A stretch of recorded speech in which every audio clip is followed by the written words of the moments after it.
विवाह भोज का दृष्टांत। आमीन हालेलुया। जय यीशु। धन्यवाद प्रभु यीशु। यीशु फिर उनसे दृष्टांतों में कहने लगा, हालेलुया। स्वर्ग का राज्य उस राजा के समान है जिसने अपने पुत्र का विवाह किया। आमीन। और उसने अपने दासों को भेजा कि निमंत्रित लोगों को विवाह के भोज में बुलाएं, परंतु उन्होंने आना न चाहा। फिर उसने और दासों को यह कहकर भेजा, निमंत्रित लोगों से कहो, देखो मैं भोज तैयार कर चुका हूँ। मेरे बैल और पल्ले हुए पशु मारे गए हैं और सब कुछ तैयार है। आमीन। विवाह के भोज में आओ। परंतु वे अपेक्षा करके चल दिए, क्योंकि अपने खेत की कोई अपने व्यापार को। अन्य लोगों ने जो बच रहे थे उसके दासों को पकड़कर उनका अनादर किया और मार डाला। तब राजा को क्रोध आया और उसने अपनी सेना भेजकर उन हत्यारों का नाश किया और उनके नगर को फूंक दिया।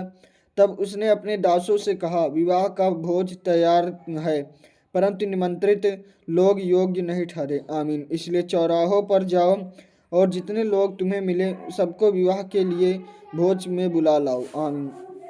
अतः उन दासों ने सड़कों पर जाकर क्या बुरे क्या भले जितने मिले सबको इकट्ठा किया और विवाह का घर अतिथियों से भर गया। आमीन। जब राजा अतिथियों को देखने भीतर आया तो उसने वहां एक मनुष्य को देखा जो विवाह का वस्त्र नहीं पहने था। उसने उससे पूछा, हे मित्र, तू विवाह का वस्त्र पहने बिना यहाँ क्यों आ गया? उसका मुंह बंद हो गया। तब राजा ने सेवकों से कहा, इसके हाथ पांव बांधकर उसे बाहर अंधियारे में डाल दो, वहां रोना और दांत पीसना होगा। आमीन। क्योंकि बुलाए हुए तो बहुत हैं, परंतु चुने हुए थोड़े हैं। आमीन हालेलुया। जय यीशु। धन्यवाद प्रभु यीशु। आमीन। कैसर को कर देना। आमीन। तब फरीसियों ने जाकर आपस में विचार किया कि उसको किस प्रकार बातों में फंसाए।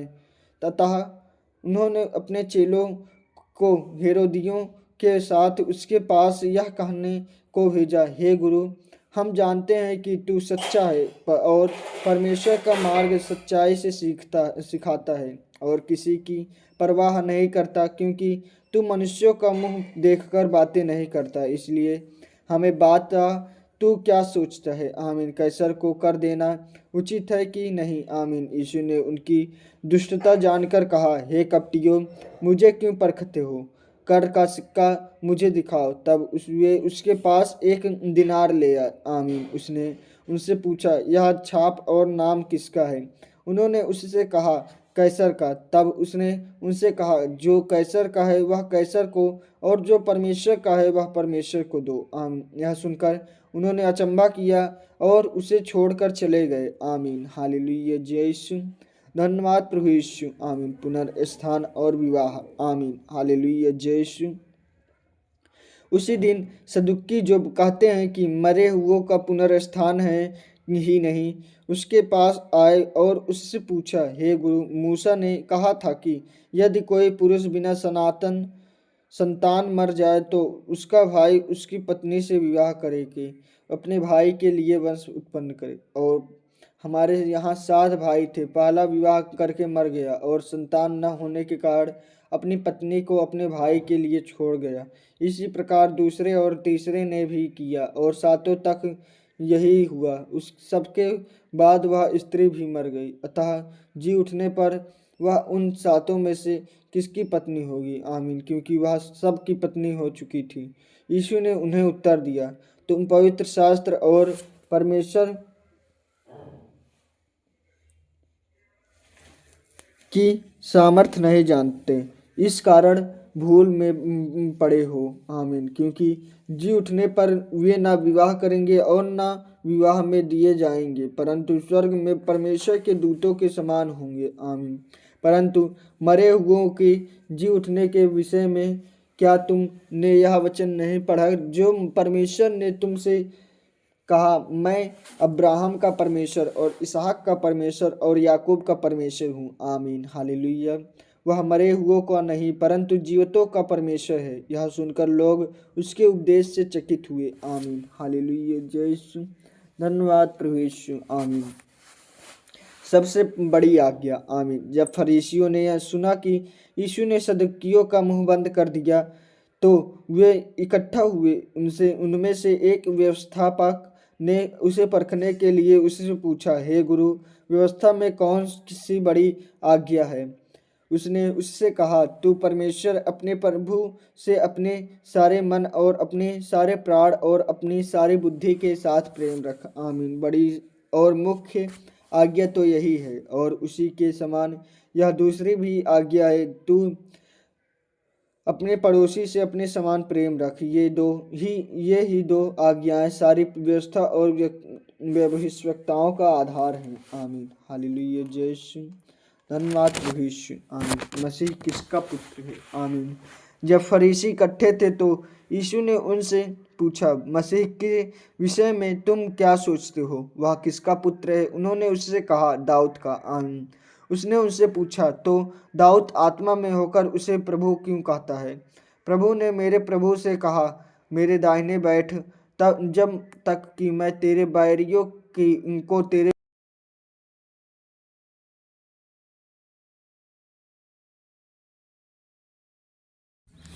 शास्त्रियों और फरीसियों से सावधान। आमीन। हालेलुया। जय यीशु।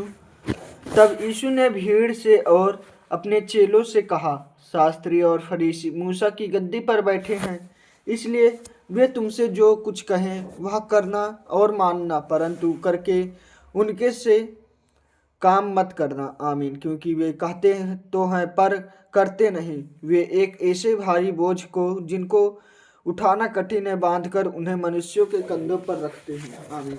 परंतु स्वर्ग उसे अपनी उंगली से भी सरकाना नहीं चाहते। वे अपने सब काम लोगों को दिखाने के लिए करते हैं। वे अपने ताबीज़ों को चौड़ा करते और अपने वस्त्रों की कौरें बढ़ाते हैं। आमीन। भोज में मुख्य मुख्य स्थान और सभा में मुख्य मुख्य आसन, बाजारों में नमस्कार और मनुष्य में रब्बी कहलाना उन्हें भाता है। आमीन। परंतु तुम रब्बी न कहलाना, क्योंकि तुम्हारा एक ही गुरु है और तुम सब भाई हो। आमीन।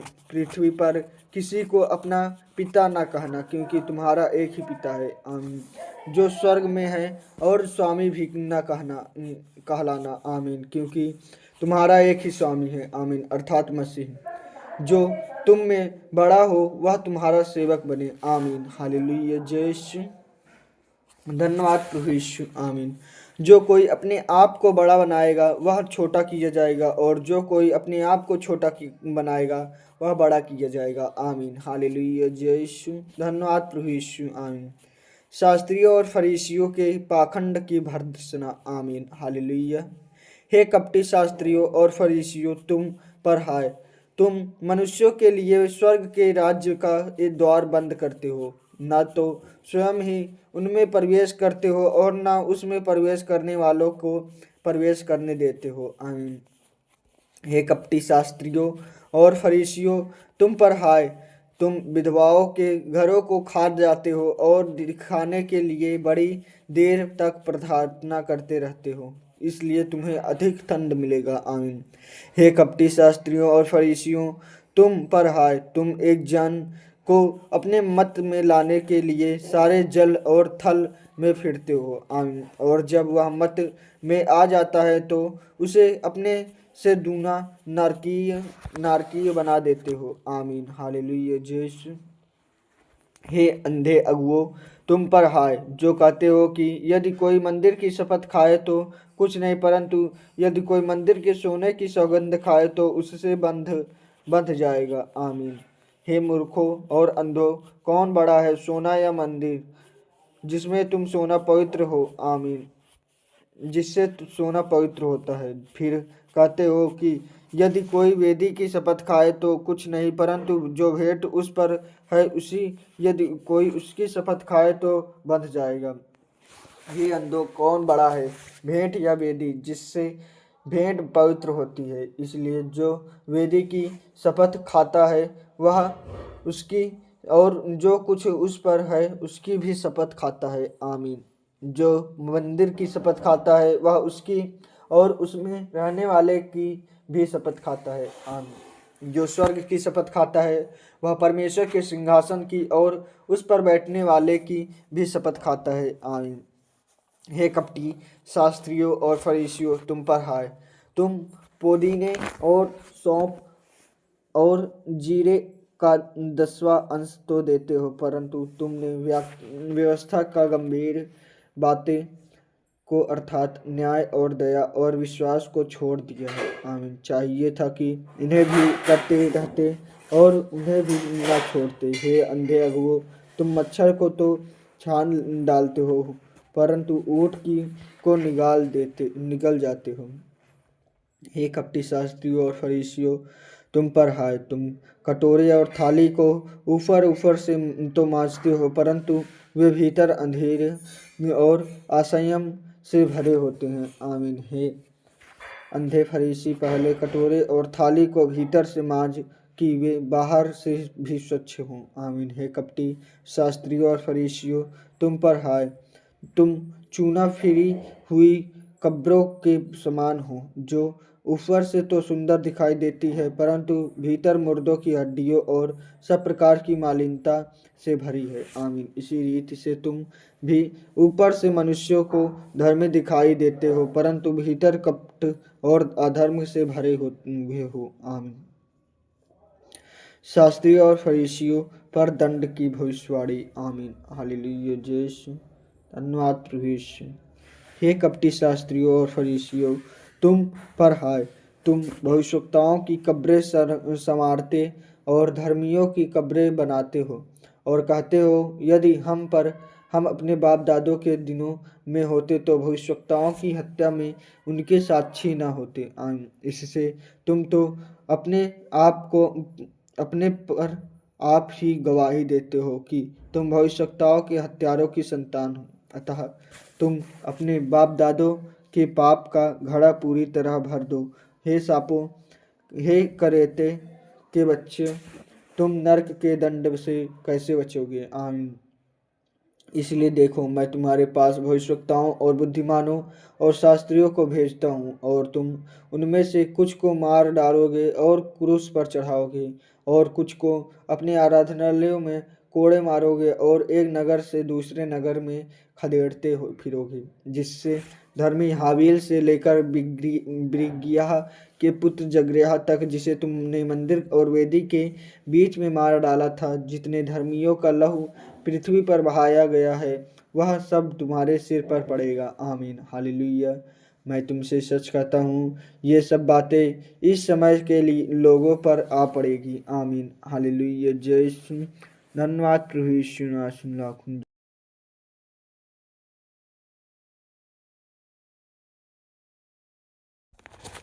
मंदिर के विनाश की भविष्यवाणी। आमीन। हालेलुया। जय यीशु। जब यीशु मंदिर से निकल कर जा रहा था तो उसके चेले उसको मंदिर की रचना दिखाने के लिए उसके पास आए। आमीन। उसने उनसे कहा, तुम यह सब देख रहे हो ना? मैं तुमसे सच सच कहता हूँ, यहाँ पत्थर पर पत्थर भी ना छूटेगा जो ढाया न जाएगा। आमीन। हालेलुया। जय यीशु। संकट और क्लेश। आमीन। जब वह जैतून पहाड़ पर बैठा था तो चेलों ने एकांत में उसके पास आकर कहा, हमें बता कि ये बातें कब होंगी, तेरे आने का और जगत के अंत का क्या चिन्ह होगा। आमीन। यीशु ने उनको उत्तर दिया, सावधान रहो, क्योंकि तुम्हें ना भरमाने पाए, क्योंकि बहुत से ऐसे होंगे जो मेरे नाम से आकर कहेंगे, मैं मसीह हूँ। आमीन। और बहुतों को भरमाएंगे। आमीन।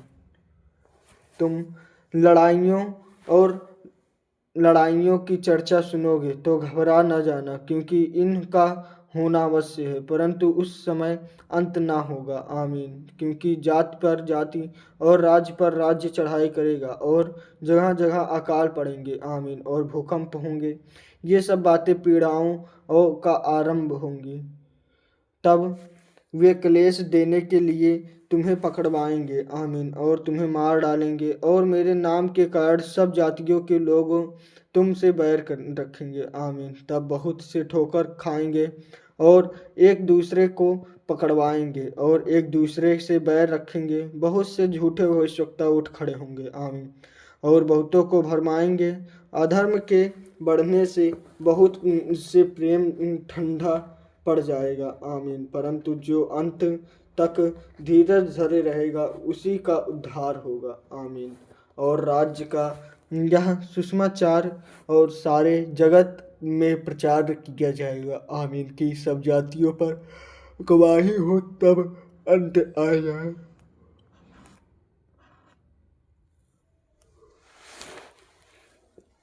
महासंकट का आरंभ। आमीन। हालेलुया। इसलिए जब तुम उस उजाड़ने वाली घृणित वस्तु को जिसकी चर्चा दानियेल भविष्यवक्ता के द्वारा हुई थी वो पवित्र शास्त्र में खड़ी हुई देखो। आमीन। जो पढ़े वह समझे। जब जो यहूदिया में हो वे पहाड़ों पर भाग जाएं, जो छत पर हो वह अपने घर में से सामान लेने को न उतरे। आमीन। और जो खेत में हो वह अपना कपड़ा लेने को पीछे न लौटे। आमीन। उन दिनों में जो गर्भवती और दूध पिलाती होंगी उनके लिए हाय हाय। आमीन। प्रार्थना किया करो कि तुम्हें जाड़े में या शब्द के दिन भागना न पड़े। आमीन। क्योंकि उस समय ऐसा भारी क्लेश होगा जो ऐसा जगत के आरंभ से न अब तक हुआ और न कभी होगा। आमीन।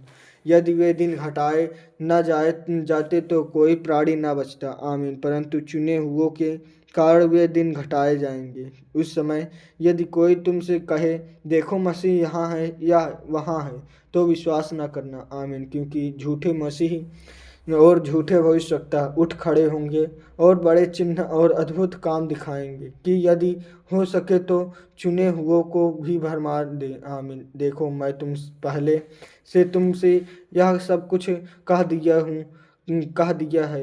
इसलिए यदि वे तुमसे कहें देखो वह जंगल में है तो बाहर न निकल जाना, या देखो वह कोठरियों में है तो विश्वास न करना। आमीन। क्योंकि जैसे बिजली पूर्व से निकलकर पश्चिम तक चमकती है वैसे ही मनुष्य के पुत्र का भी आना है। आमीन।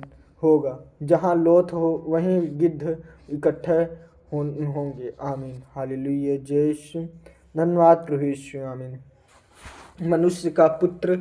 मनुष्य के पुत्र का पुनरागमन। आमीन।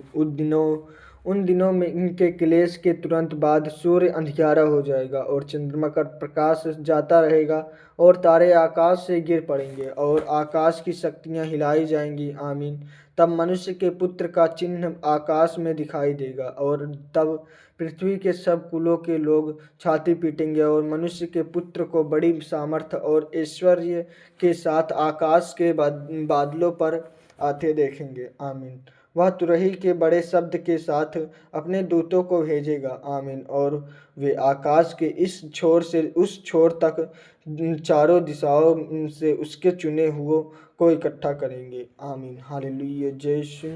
अंजीर के पेड़ का उदाहरण। आमीन। अंजीर के पेड़ से यह दृष्टांत सीखो, जब उसकी डाली कोमल हो जाती और पत्ते निकलने लगते हैं तो तुम जान लेते हो कि ग्रीष्म काल निकट है। इसी रीति से जब तुम इन सब बातों को देखो तो जान लोगे कि वह निकट है, वरन द्वार ही पर है। आमीन। मैं तुमसे सच सच कहता हूँ कि जब तक ये सब बातें पूरी न हो ले तब तक इस पीढ़ी का अंत नहीं होगा। आमीन। आकाश और पृथ्वी टल जाएंगे परंतु मेरी बातें कभी न टलेंगी। आमीन। हालेलुया। जय यीशु। धन्यवाद प्रभु यीशु। आमीन। जागते रहो। उस दिन को और उस घड़ी के विषय में कोई न जानता और न स्वर्ग के रूप दूत और न पुत्र परंतु केवल पिता। जैसे नूह के दिन थे वैसा ही मनुष्य के पुत्र का आना भी होगा। आमीन। क्योंकि जैसे जल प्रलय से पहले के दिनों में जिस दिन तक नूह जहाज पर न चढ़ा उस दिन तक लोग खाते पीते थे और उनमें विवाह होते थे, और जब तक जल प्रलय आकर उन सब को बहा न ले गया तब तक उनको कुछ भी मालूम न पड़ा। आमीन। वैसे ही मनुष्य के पुत्र का आना भी होगा। उस समय से दो जन खेत में होंगे, एक ले लिया जाएगा और दूसरा छोड़ दिया जाएगा। दो स्त्रियां चक्की पीसती रहेंगी, एक ले ली जाएंगी और दूसरी छोड़ दी जाएंगी। आमीन। इसलिए जागते रहो क्योंकि तुम नहीं जानते कि तुम्हारा प्रभु किस दिन आएगा, परंतु यह जान लो कि यदि घर का स्वामी जानता होता कि चोर किस पहर आएगा तो जागता रहता और अपने घर में सेंध लगाने न देता। आमीन। सेंध लगने न देता। इसलिए तुम भी तैयार रहो, क्योंकि जिस घड़ी के विषय में तुम सोचते भी नहीं हो उसी घड़ी मनुष्य का पुत्र आ जाएगा। आमीन। हालेलुया। जय यीशु। धन्यवाद प्रभु यीशु नासुन लाखुम जय यीशु प्रभु। विश्वास योग्य दास और दुष्ट दास। आमीन। अतः वह विश्वास योग्य और बुद्धिमान दास कौन है, जिसे स्वामी ने अपने नौकर चाकरों पर सरदार ठहराया कि समय पर उन्हें भोजन दे। धन्य है वह दास जिसे उसका स्वामी आकर ऐसा ही करते पाए। आमीन। मैं तुमसे सच सच कहता हूँ कि वह उसे अपनी सारी संपत्ति पर अधिकारी ठहराएगा। परंतु यदि वह दुष्ट दास सोचने लगे कि मेरे स्वामी के आने से में देर है और अपने साथी दासों को पीटने लगे और पियक्कड़ों के साथ खाए पिए, तो उस दास का स्वामी ऐसे दिन आएगा जब वह उसकी बाट ना जोहता हो और ऐसी घड़ी जिसे वह न जानता हो, तब वह उसे भारी ताड़ना देगा और उसका भाग कपटियों के साथ ठहराएगा। आमीन। वहाँ रोना और दांत पीसना होगा। आमीन। हालेलुया। जय यीशु। धन्यवाद प्रभु यीशु नासुन लाखुम जय यीशु प्रभु। आमीन।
दस कुंवारियों का दृष्टांत। आमीन। हालेलुया। जय यीशु। धन्यवाद प्रभु यीशु। आमीन। तब स्वर्ग का राज्य उन 10 कुंवारियों के समान होगा जो अपनी मसाले लेकर दुल्हे से भेंट करने को निकली। आमीन। उनमें 5 मूर्ख और 5 समझदार थी। मूर्खों ने अपनी मसाले तो ली, परंतु अपने साथ तेल नहीं लिया। आमीन। हालेलुया। जय यीशु। धन्यवाद प्रभु यीशु। आमीन। परंतु समझदारों ने अपनी मसालों के साथ अपनी कुप्पियों में तेल भी भर लिया। जब दूल्हे के आने में देर हुई तो वे सब ऊँघने लगी और सो गई। आमीन। हालेलुया। जय यीशु। आधी रात को धूम मची, देखो दूल्हा आ रहा है, उससे भेंट करने के लिए चलो।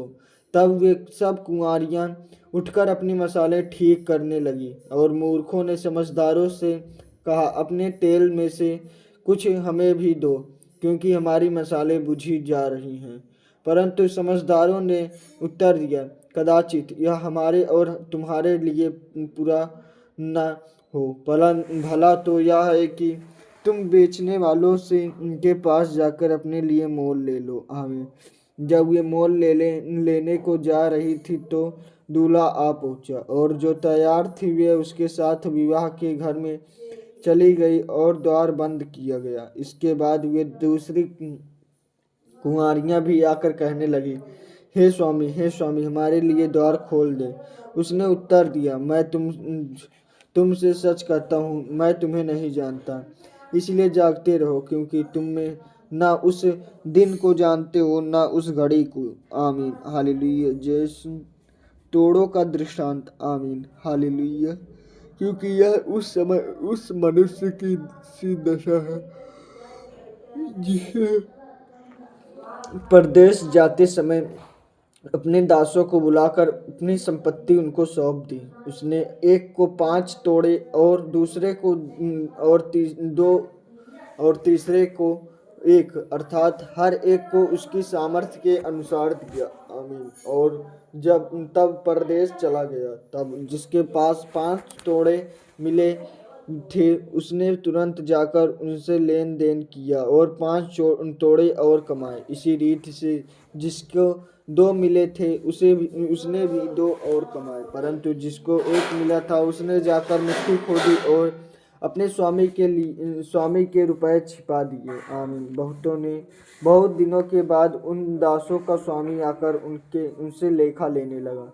जिसको 5 तोड़े मिले थे उसके 5 तोड़े और लाकर कहा, हे स्वामी, तूने मुझे 5 तोड़े सौंपे थे, देख मैंने 5 तोड़े और कमाए हैं। उसके स्वामी ने उससे कहा, धन धन्य हे अच्छे और विश्वास योग्य दास, तू थोड़े में विश्वास योग्य रहा, मैं तुझे बहुत वस्तुओं का अधिकारी बनाऊंगा। अपने स्वामी के आनंद में सहभागी हो। आमीन। और जिसको 2 तोड़े मिले थे उसने भी आकर कहा, हे स्वामी, तूने मुझे 2 तोड़े सौंपे थे, देख मैंने 2 तोड़े और कमाए। उसके स्वामी ने उससे कहा, धन्य है हे अच्छे और विश्वास योग्य दास, तू थोड़े में विश्वास योग्य रहा, मैं तुझे बहुत वस्तु का अधिकारी बनाऊंगा। आमीन। अपने स्वामी के आनंद में सहभागी हो। तब जिसको 1 तोड़ा मिला था उसने आकर कहा, हे स्वामी, मैं तुझे जानता था कि तू कठोर मनुष्य है। तू जहाँ कहीं नहीं बोता वहाँ काटता है और जहाँ नहीं छींटता वहाँ से बटोरता है। इसलिए मैं डर गया और जाकर तेरा तोड़ा मिट्टी में छिपा दिया। देख, जो तेरा है वह यह है। आमीन। उसके स्वामी ने उसे उत्तर दिया, हे दुष्ट और आलसी दास, जब तू यह जानता था कि जहाँ मैंने नहीं बोया वहाँ से काटता हूँ और जहाँ मैंने नहीं छीटा वहाँ से बटोरता हूँ, तो तुझे चाहिए था कि मेरा रुपये सार्फों को दे देता, तब मैं आकर अपना धन ब्याज समेत ले लेता। इसलिए वह थोड़ा उससे ले लो और जिसके पास 10 तोड़े हैं उसको दे दो। आमीन। क्योंकि जिस किसी के पास है उसे और दिया जाएगा और उसके पास बहुत हो जाएगा, परंतु जिसके पास नहीं है उससे वह भी जो उसके पास है ले लिया जाएगा। आमीन। और इस निकम्मे दास को बाहर के अंधेरे में डाल दो, जहाँ रोना और दांत पीसना होगा। आमीन हालेलुया। जय यीशु। धन्यवाद प्रभु यीशु। आमीन। न्याय का दिन। आमीन। जब मनुष्य का पुत्र अपनी हालेलुया। जय यीशु। धन्यवाद प्रभु यीशु। आमीन। जब मनुष्य का पुत्र अपनी महिमा में आएगा और सब स्वर्गदूत उसके साथ आएंगे, तो वह अपनी महिमा के सिंहासन पर विराजमान होगा और सब जातियां उसके सामने इकट्ठा की जाएंगी। और जैसे चरवाहा भेड़ों को बकरियों के से अलग कर देता है, वैसे ही वह उन्हें एक दूसरे से अलग करेगा। आमीन। वह भेड़ों को अपनी दाहिनी और बकरी और बकरियों को बाईं ओर खड़ा करेगा। तब राजा अपनी दाहिनी ओर वालों से कहेगा, हे मेरे पिता के धन्य लोगों, आओ उस राज्य के अधिकारी हो जाओ जो जगत के अधिक से तुम्हारे लिए तैयार किया गया है। आमीन। क्योंकि मैं भूखा था और तुमने मुझे खाने को दिया, मैं प्यासा था और तुमने मुझे पानी पिलाया, मैं परदेशी था और तुमने मुझे अपने घर में ठहराया, मैं नंगा था और तुमने मुझे कपड़े पहनाए, मैं बीमार था और तुमने मेरे सुध लिए, मैं बंदीगृह में था और तुमने मुझसे मिलने आए। आमीन। तब धर्मी उसको उत्तर देंगे, हे प्रभु, हमने कब तुझे भूखा देखा और खिलाया, या प्यासा देखा और पानी पिलाया? हमने कब तुझे परदेशी देखा और अपने घर में ठहराया, या नंगा देखा और कपड़े पहनाया? आमीन। हमने कब तुझे बीमार या बंदीगृह में देखा और तुझसे मिलने आए? आमीन। तब राजा उन्हें उत्तर देगा, मैं तुमसे सच कहता हूँ कि तुमने जो मेरे इन छोटे से छोटे भाइयों में से किसी एक के साथ किया, वह मेरे ही साथ किया। आमीन। तब वह भाई और वालों से कहेगा, हे शापित लोगों, मेरे सामने से उस अनंत आग में जले जाओ जो शैतान और उसके दूतों के लिए तैयार की गई है। आमीन। क्योंकि मैं भूखा था और तुमने मुझे खाने को नहीं दिया, मैं प्यासा था और तुमने मुझे पानी नहीं पिलाया, मैं परदेशी था और तुमने मुझे अपने घर में नहीं ठहराया, मैं नंगा था और तुमने मुझे कपड़े नहीं पहनाए, मैं बीमार था और तुमने बंदीगृह में था और तुमने मेरी सुधि न ली। तब वे उत्तर देंगे, हे प्रभु, हमने तुझे कब भूखा या प्यासा या परदेशी या नंगा या बीमार या बंदीगृह में देखा और तेरी सेवा टहल न की। आमीन। तब वह उन्हें उत्तर देगा, मैं तुमसे सच कहता हूँ कि तुमने जो इन छोटे से छोटे भाइयों में से यीशु के विरुद्ध षड्यंत्र। आमीन। हालेलुया। जय यीशु। धन्यवाद प्रभु यीशु। आमीन। जब यीशु ये सब बातें कह चुका तो अपने चेलों से कहने लगा, तुम जानते हो कि 2 दिन के बाद पसहा का पर्व है और उस मनुष्य का पुत्र क्रूस पर चढ़ाए जाने के लिए पकड़वाया जाएगा। तब प्रधान याजक और प्रजा के पुरनियों काइफा नामक या महायाजक के आंगन में इकट्ठा हुए और आपस में विचार करने लगे कि यीशु को छल से पकड़कर मार डालें। परंतु वे कहते थे, पर्व के समय नहीं, कहीं ऐसा ना हो कि लोगों में बलवा मच जाए। आमीन। हालेलुया। जय यीशु। धन्यवाद प्रभु यीशु। आमीन। बैतनिय्याह में यीशु का अभ्यंजन। आमीन। जब यीशु बैतनिय्याह में शमौन कोढ़ी के घर में था तो एक स्त्री संगमरमर के पात्र में बहुमूल्य इत्र लेकर उसके पास आई और जब वह भोजन करने बैठा तो उसके सिर पर उंडेल दिया। यह देखकर उसके चेले रिसियाए और कहने लगे, इसका कोई सत्यानाश क्यों सत्यानाश किया गया। आमीन। इसे तो अच्छे दाम पर बेचकर कंगालों को बांटा जा सकता था। यह जानकर यीशु ने उनसे कहा, स्त्री को क्यों सताते हो, उसने मेरे साथ भलाई ही की है। आमीन। कंगाल तो तुम्हारे साथ सदा रहते हैं, परंतु मैं तुम्हारे साथ सदैव न रहूँगा। आमीन। उसने मेरी देह पर जो यह इत्र उड़ेला है वह मेरे गाड़े जाने के लिए किया है। आमीन। मैं तुमसे सच कहता हूँ कि सारे जगत में जहाँ कहीं यह सुसमाचार प्रचार किया जाएगा वहाँ उसके इस काम का वर्णन भी उसके स्मरण में किया जाएगा। आमीन। हालेलुया। जय यीशु। धन्यवाद प्रभु यीशु। ना सुन लाखुन जय यीशु। आमीन। यहूदा इस्करियोती का विश्वासघात। आमीन। तब यहूदा इस्करियोती ने, जो 12 चेलों में से एक था, प्रधान याजकों के पास जाकर कहा, यदि मैं उसे तुम्हारे हाथ पकड़वा दूं तो मुझे क्या दोगे। उन्होंने उसे 30 चांदी के सिक्के तौलकर दे दिए। आमीन। और वह उसी समय से उसे पकड़वाने का अवसर ढूंढने लगा। चेलों के साथ फसह का अंतिम भोज। आमीन। हालेलुया। जय यीशु।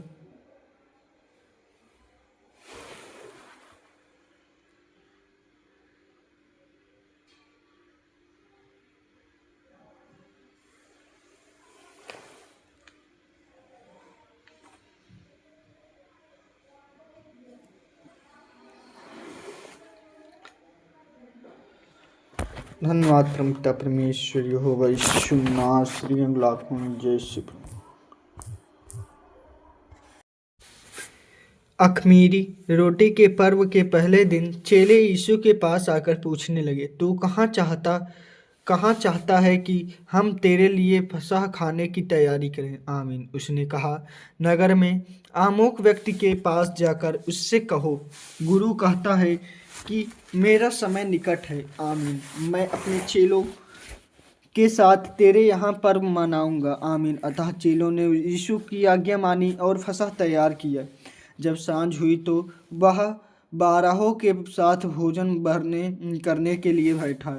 जब वे खा रहे थे तो उसने कहा, मैं तुमसे सच कहता हूँ कि तुम में से एक मुझे पकड़वाएगा। आमीन। इस पर वे बहुत उदास हुए और हर एक उससे पूछने लगे, हे गुरु, क्या वह मैं हूँ? आमीन। उसने उत्तर दिया, जिसने मेरे साथ थाली में हाथ डाला है वही मुझे पकड़वाएगा। आमीन। मनुष्य का पुत्र तो जैसा उसके विषय में लिखा है जाता ही है, परंतु उस मनुष्य के लिए शोक है जिसके द्वारा मनुष्य का पुत्र पकड़वाया जाता है। आमीन। यदि उस मनुष्य का जन्म ही ना होता तो उसके लिए भला होता। आमीन। हालेलुया।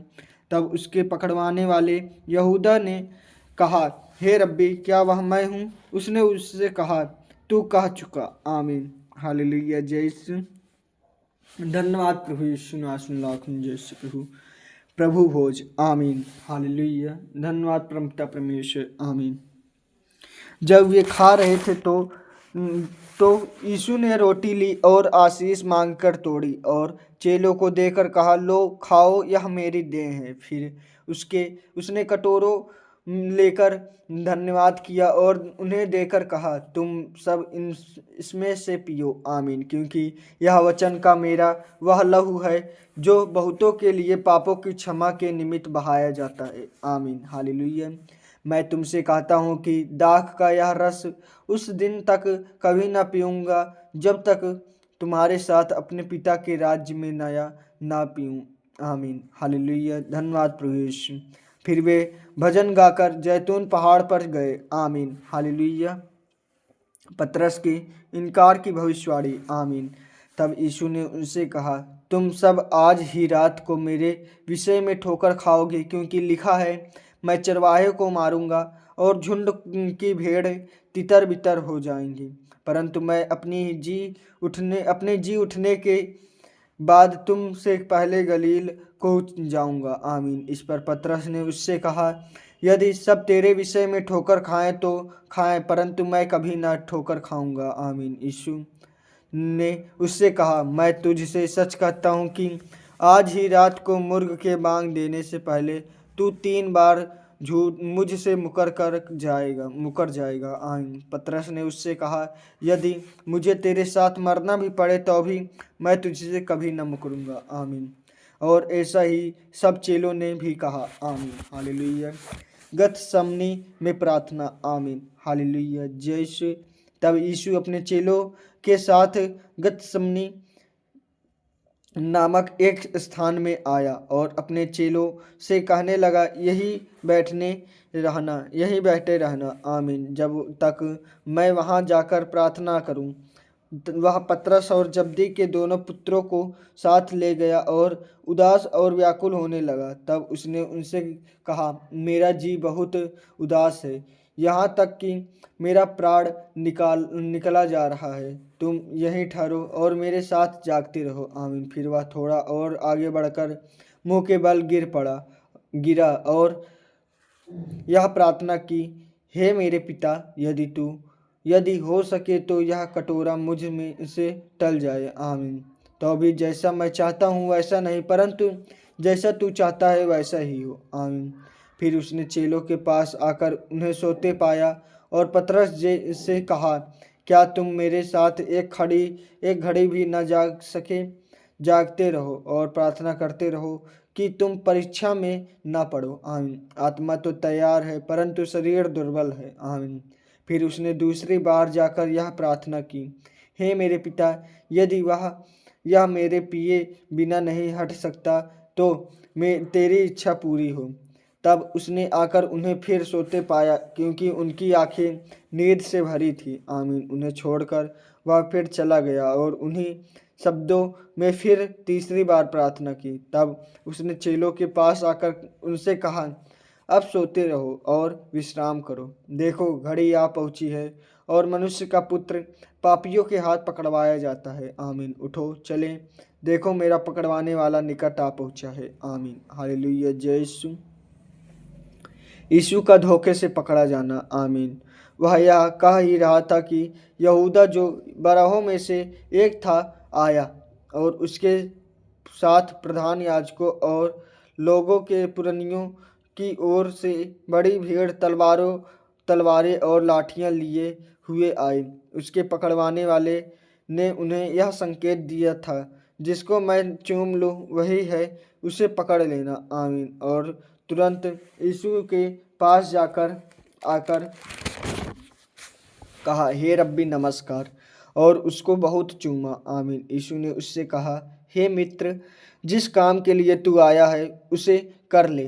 तब उन्होंने पास आकर यीशु पर हाथ डाले और उससे पकड़ लिया। आमीन। यीशु के साथियों में से एक ने हाथ बढ़ाकर अपनी तलवार खींच ली और महायाजक के दास पर चलाकर उसका कान उड़ा दिया। आमीन। तब यीशु ने उससे कहा, अपनी तलवार मयम में रख ले, क्योंकि जो तलवार चलाते हैं वे सब तलवार से नष्ट किए जाएंगे। क्या तू नहीं जानता कि मैं अपने पिता से विनती कर सकता हूँ और वह स्वर्गदूतों की 12 पलटन से अधिक मेरे पास भी अभी उपस्थित कर देगा। आमीन। परंतु पवित्र शास्त्र की वे बातें कि ऐसा ही होना अवश्य है, कैसे पूरी होंगी। आमीन। उस समय यीशु ने भीड़ से कहा, क्या तुम तलवारें और लाठियां लेकर मुझे डाकू के समान पकड़ने के लिए निकले हो?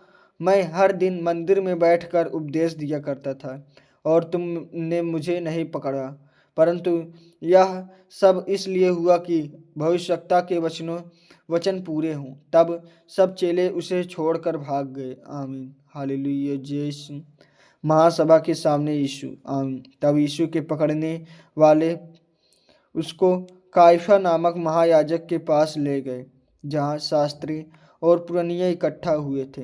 पतरस दूर ही दूर उसके पीछे पीछे महायाजक के आंगन तक पहुंच गया। आमीन। और भीतर जाकर अंत देखने को प्यादों के साथ बैठ गया। आमीन। प्रधान याजक और सारी महासभा यीशु को मार डालने के लिए उसके विरोध में झूठी गवाही की खोज में थे, परंतु बहुत से झूठे गवाहों के आने पर भी ना पाई। आमीन। अंत में 2 जन आए और कहा, इसने कहा है कि मैं परमेश्वर के मंदिर को ढा सकता हूँ और उसे 3 दिन में बना सकता हूँ। आमीन।